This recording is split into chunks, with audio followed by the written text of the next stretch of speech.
बाबा के महावाक्य रोज नवीनता को लिए हुए होते हैं। और आज की मुरली का जो सार था, जैसे बाबा एग्जाम्पल देते हैं कि मैग्नेट चुंबक के साथ कोई भी लोहा अगर चिपक जाता है, 1 सेकंड के अंदर मैग्नेट की सारी पावर लोहे के अंदर आ जाती है और वो लोहे का टुकड़ा भी मैग्नेट बन जाता है। बाबा का कहने का भाव आज के महावाक्यों में कि जैसे और जितना बाबा रमणीक है, पवित्रता का सागर, रमणीकता माना पवित्रता, जैसे बाबा रमणीक है, पवित्र है, वैसे हम कहाँ तक बने हैं अभी। और साथ साथ बाबा ने क्लियर भी किया कि अभी सेवा की विधि भी क्या है। बाबा ने कहा तुम्हारा चेहरा हमेशा हर्षित दिखाई दे, खुशी दिखाई दे चेहरे पर, और साथ साथ पवित्रता का आकर्षण हो। जिसके भी संपर्क में आप आए, तो बाबा ने बहुत सुंदर एग्जाम्पल दे दिया कि जिस प्रकार भक्ति मार्ग में भक्त लोग देवी देवताओं के चित्र की ओर आकर्षित होते हैं, वो चित्र उनको कशिश कर रहा है, देवी देवताओं का चित्र कशिश कर रहा है। आज उन देवी देवताओं के इस साधारण चित्र में विचित्र आत्मा कितना कशिश कर रही है।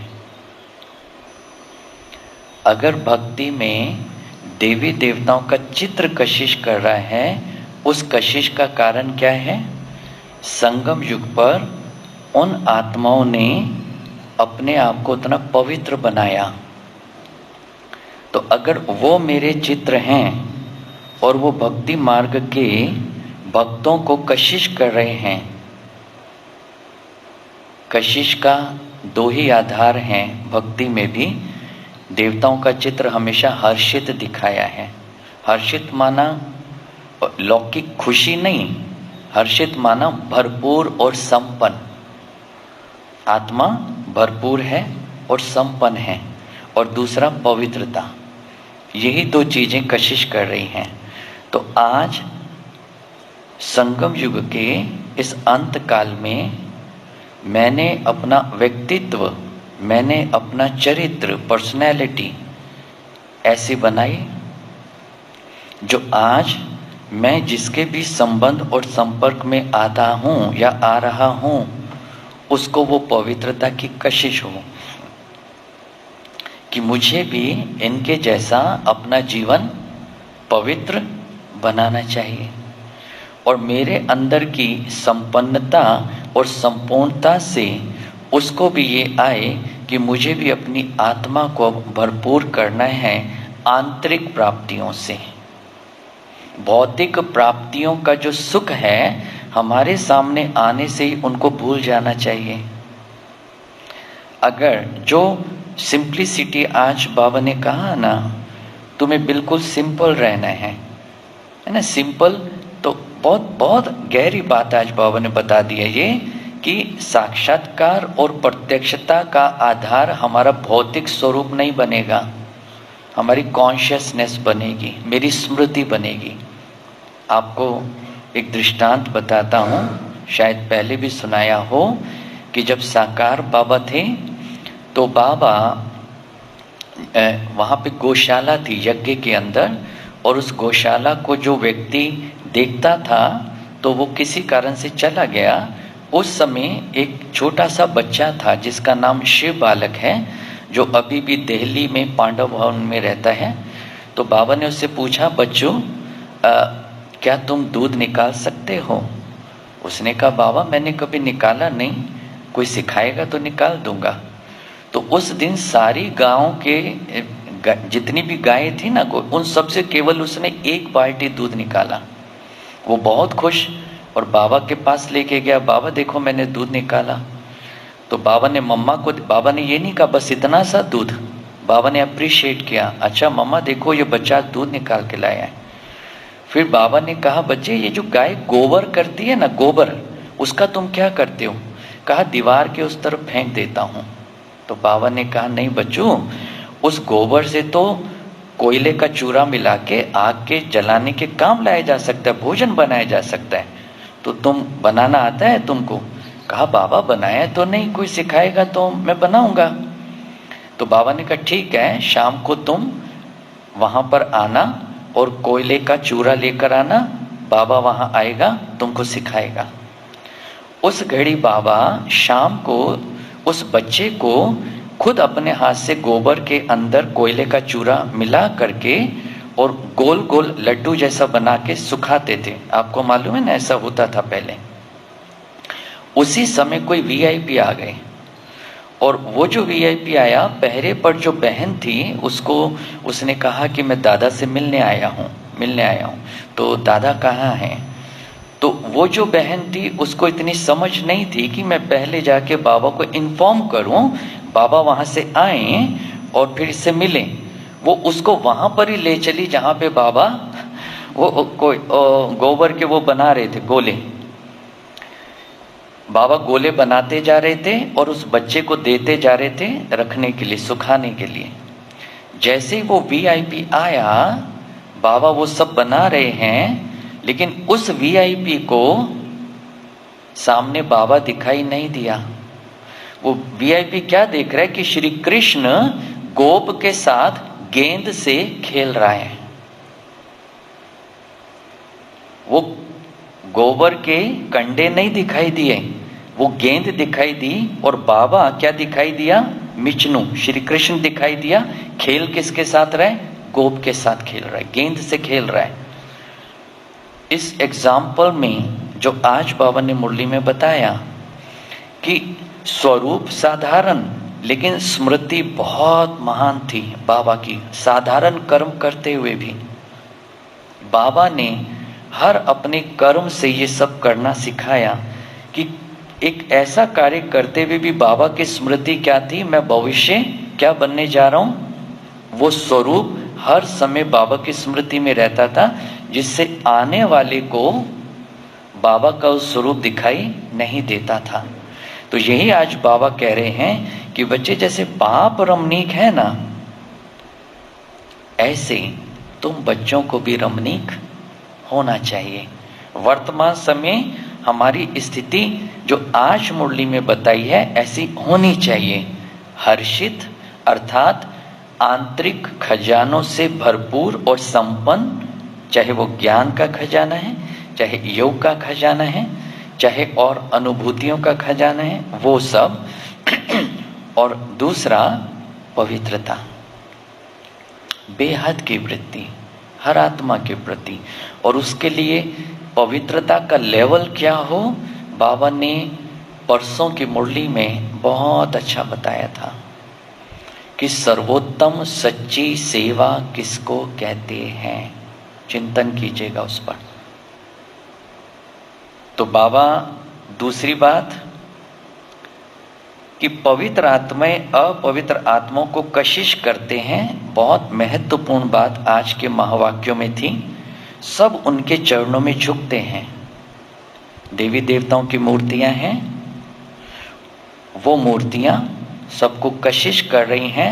धनवान व्यक्ति, बुद्धिवान व्यक्ति, वैज्ञानिक व्यक्ति, विद्वान व्यक्ति, सबको आकर्षित कर रही हैं और सब अपने अभिमान को छोड़कर उनके चरणों में झुक रहे हैं। मतलब क्या हुआ कि रमणीकता, जो पवित्रता की रमणीकता है, वो ऑपोजिशन को समाप्त करने का साधन है। किसी भी प्रकार का ऑपोजिशन जीवन में अगर हो रहा है, उसका बेस है किसी न किसी लेवल में कोई अपवित्रता अंदर है। और अगर मैं सामने की ऑपोजिशन को खत्म करना चाहता हूं, झुकाना चाहता हूं, तो उसका आधार क्या है? संपूर्ण पवित्रता। कैसा भी व्यक्ति, कैसी भी परिस्थिति, लेकिन झुकेगी। अगर मेरे अंदर संपूर्ण पवित्रता की शक्ति, वो बल बाबा की याद का है, तो कोई भी मेरे सामने खड़ा होकर ऐसा विरोध नहीं कर सकता है जिससे कुछ अहित हो, कैसा भी व्यक्ति हो। लेकिन पवित्र आत्माओं के आगे नतमस्तक अवश्य होगा। जब तक वो स्थिति आवे, मुझे अपनी उस पवित्रता को बनाना है। ये बहुत गुह्य बात आज बाबा ने बताई है मुरली के अंदर। तो बाबा ने आगे बताया, जितनी देवी देवताओं में कशिश है, कशिश माना आकर्षण, देवी देवताओं में दैहिक आकर्षण नहीं है, जबकि हमारे से तो वो 1000 टाइम्स सुंदर हैं। कितनी भी सुंदर देवी की मूर्ति हो, कभी भी किसी की भोग दृष्टि उनके ऊपर नहीं पड़ती है, कितनी भी सुंदर हो। और आज एक साधारण स्त्री के ऊपर भी, कन्या के ऊपर भी मनुष्य की नजर कैसी पड़ती है। और वो इतने सुंदर हैं, लेकिन फिर भी किसी की नजर खराब नहीं पड़ती है। तो जैसे बाबा ने कहा देवताओं में कशिश है ना, वैसी कशिश तुम्हारे अंदर होनी चाहिए कि तुम फिजिकल में सुंदर भी दिखाई दो, हर्षित भी दिखाई दो, परंतु किसी के अंदर तुम्हारे इस शरीर को देखकर भोग वृत्ति उत्पन्न ना हो।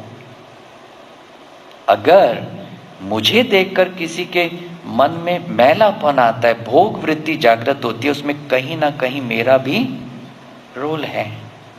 मेरा अपनी कर्मेंद्रियों के प्रति, मेरा अपने शरीर के प्रति जरूर कोई ऐसा आकर्षण है जिसने सामने वाले को भी आकर्षित किया है। क्लियर है ना ये बात? सब सूक्ष्म है, सूक्ष्म वृत्ति का खेल है सारा। बेहद की वृत्ति सूक्ष्म में हो।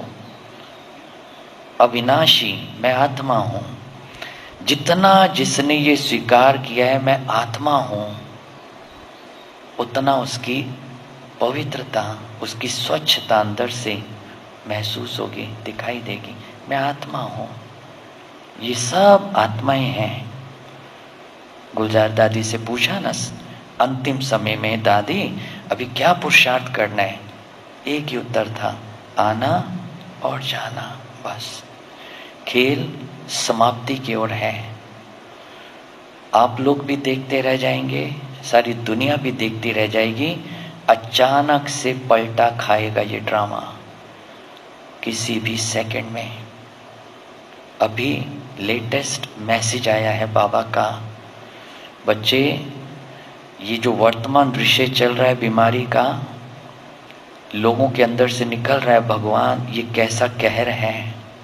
तो बाबा ने बताया, क्लियर किया संदेश में, माया और प्रकृति, इन दोनों के कारण आज ये बीमारी आई है। माया 5 विकार और प्रकृति 5 तत्व, काम क्रोध लोभ मोह अहंकार, और 5 तत्व सब दूषित हो गए हैं। तो जैसे दूषित वायुमंडल के लिए दुनिया में यज्ञ किया जाता है और उसको पावन किया जाता है वायुमंडल को, ऐसे ही अभी इन 5 तत्वों को पवित्रता का बल देना है। ये दूषित पने की निशानी है, ऐसी बीमारी जिसका कोई इलाज ही नहीं है। समझ में आ रहा है ये विनाश की लीला प्रारंभ हो चुकी है। इसलिए हम हर एक बच्चे के कदम जहां भी पड़े वहां धरती पावन हो जाए, वहां वायु को पवित्रता का आभास हो, वहां आकाश तत्व को भी हमारी उपस्थिति से सुख मिले। ऐसी अपनी चरित्र इस समय होना चाहिए। इतनी पवित्रता का वातावरण सारे में फैलाना है, क्योंकि ये सब जो बीमारियां आ रही हैं ये सब अपवित्रता के संकेत हैं, दूषित पने के, मैले पने के संकेत हैं। और वो कहाँ से आया है? मानव के मन से आया है। मानव की वृत्तियों से आया है। इसलिए बाबा के हर बच्चों का कर्तव्य है कि इस समय पांचों तत्वों को हर सेकंड पवित्रता का बल देना है, ताकत देनी है।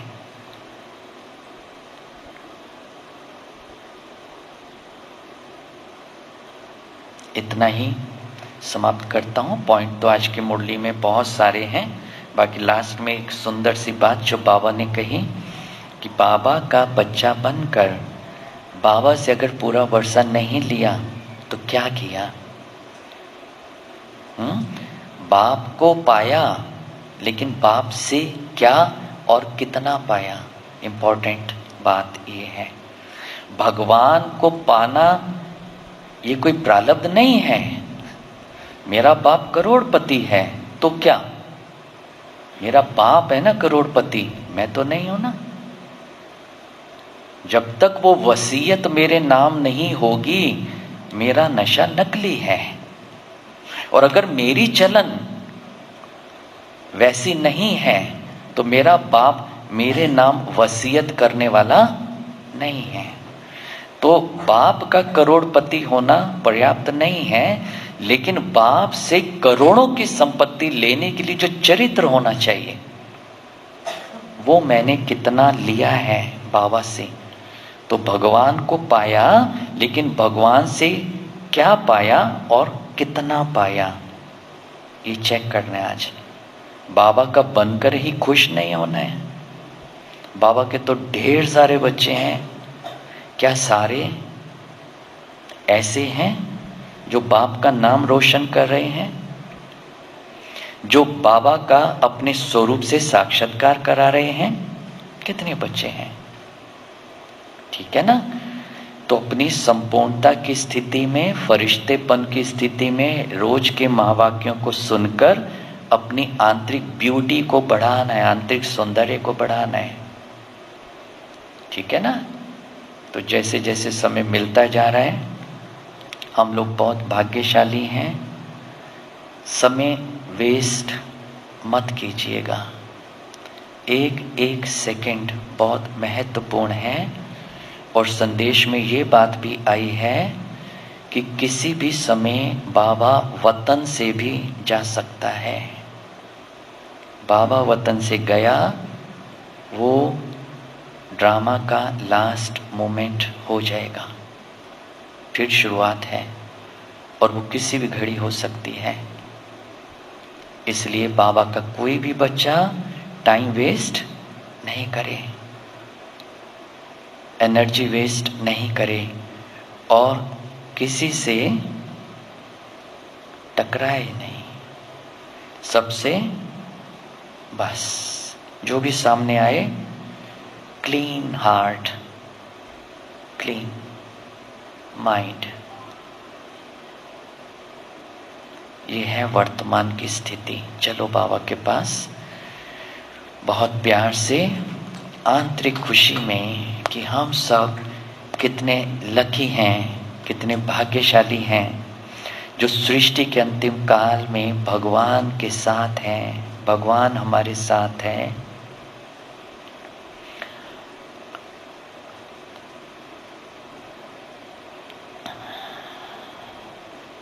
हमारे जैसा भाग्य किसी का भी नहीं है।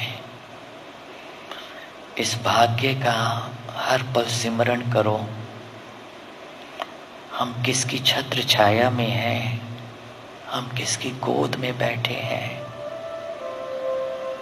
वातावरण को नहीं देखना, वायुमंडल को नहीं देखना, अपनी स्थिति को देखते हुए अपने धर्म का, अपने कर्तव्य का पालन करते चलो। मैं चमकता हुआ सितारा परम धाम में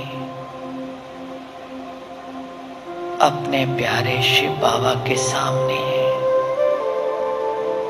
प्यार की अनुभूति में डूबा हुआ हूं। मैं और मेरा बाबा सुनहरी लाल प्रकाश की इस दुनिया में नीचे क्या हो रहा है मुझे कुछ नहीं मालूम। मुझे इतना मालूम है मैं बाबा के सामने हूँ, बाबा मेरे सामने। प्यार की बरसात हो रही है।